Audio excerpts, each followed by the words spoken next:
Hi friends, welcome to Rahna's kitchen. ഇന്നത്തെ നമ്മുടെ recipe ഒരു കോയട ആയാലോ. കോയടനെ പറ്റി പറയുകയാണെങ്കിൽ കോയട നോമ്പിനൊക്കെ എല്ലാ വീട്ടിലും കണ്ടുവരുന്ന ഒരു ഐറ്റമാണ് കേട്ടോ. ഇത് കോഴി വെച്ചിട്ടും ബീഫ് വെച്ചിട്ടൊക്കെ ഉണ്ടാക്കും. എന്നാലും ഇതിനെ നമ്മൾ പറയും കോയട എന്നാണ് ഇതിനെ പറയുക കേട്ടോ. അപ്പോൾ ഇനി നമുക്കിതിൻ്റെ പ്രിപ്പറേഷൻ എങ്ങനെയാണെന്ന് നോക്കിയാലോ. അപ്പോൾ ഇതിലേക്ക് ആവശ്യമായിട്ട് മൈദ, ഉപ്പ്, വെള്ളം, ഓയിൽ ഇവ മൂന്നും കൂടെ ആദ്യം ഒന്ന് മിക്സ് ചെയ്തെടുക്കാം. ആവശ്യത്തിന് ഉപ്പും പിന്നെ അതുപോലെ തന്നെ വെള്ളം, മൈദ, ഓയിൽ ഇവ മൂന്നും കൂടെ മിക്സ് ചെയ്തെടുക്കാം കേട്ടോ. അത് നല്ലോണം കുഴച്ചെടുക്കാം കേട്ടോ. ഇനി അതൊന്ന് റെഡിയായി കഴിഞ്ഞിട്ടുണ്ടെങ്കിൽ അത് നമുക്ക് റെസ്റ്റ് ചെയ്യാനായിട്ട് മാറ്റി വയ്ക്കാം. കണ്ടില്ലേ, ഇങ്ങനെ ആവും. അപ്പോൾ നമുക്ക് റെസ്റ്റ് ചെയ്യാൻ മാറ്റി വയ്ക്കാം. ഇനി കുക്കറിലേക്ക് എല്ലില്ലാത്ത ഇറച്ചി, മഞ്ഞൾപ്പൊടി, ഉപ്പ്, വെള്ളം ഇവ ഒഴിച്ചിട്ട് നമുക്കൊന്ന് വിസിലടുപ്പിക്കട്ടെ. ഇനി നമുക്ക് ഫില്ലിങ് റെഡിയാക്കിയാലോ.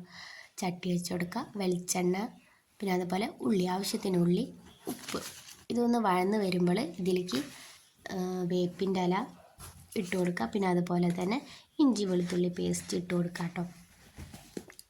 ഇഞ്ചി വെളുത്തുള്ളി പേസ്റ്റൊക്കെ ഒന്ന് വാടി വരുമ്പോൾ അതിലേക്ക് മഞ്ഞൾപ്പൊടി ഇട്ട് കൊടുക്കുക.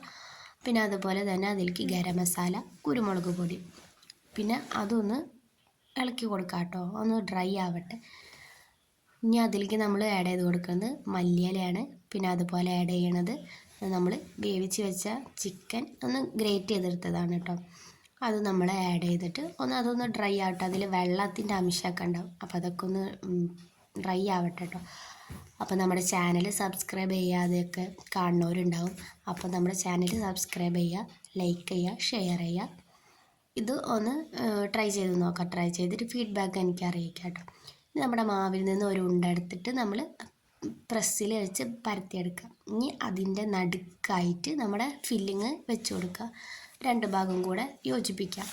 നമ്മൾ അതൊന്ന് കോയയുടെ ഷേപ്പിൽ മടക്കിയെടുക്കാം കേട്ടോ. അപ്പോൾ ഇതാ ഫുള്ള് റെഡി ആയിട്ടുണ്ട്. ഇനി നമ്മൾ നല്ല ചൂടുള്ള എണ്ണയിലിട്ടിട്ട് ഡീപ്പ് ഫ്രൈ ചെയ്തെടുക്കാം കേട്ടോ.